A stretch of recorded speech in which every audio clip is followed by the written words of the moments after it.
मित्रांनो, हा व्हिडिओ आपल्या विद्यार्थी मित्रांसाठी गंमत अशी मित्रांनो, आई वडील आपल्यासाठी जगले म्हणजे काय केलं, जे पाहिजे ते दिलं. शक्य त्यांना जेवढं जमन तेवढं तुम्हाला दिलं. जन्मच दिला म्हणजे विषय संपला. इतर तर काय जन्माच्या पुढं तर काय किरकोळ गोष्टी येतं. म्हणून मला असं म्हणायचं होतं माझ्या विद्यार्थी मित्रांना, आता तुम्ही आई वडिलांसाठी जागा, आईवडिलांसाठी जागा, आईवडिलांसाठी जागा म्हणजे तुमचं जगणं आहे ना सुखकर होऊन जाईल.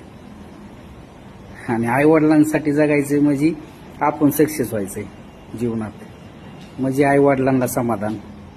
पण ते जगणं मज्जा, त्या जगण्यासारखी मज्जा मिळणार नाही. धन्यवाद.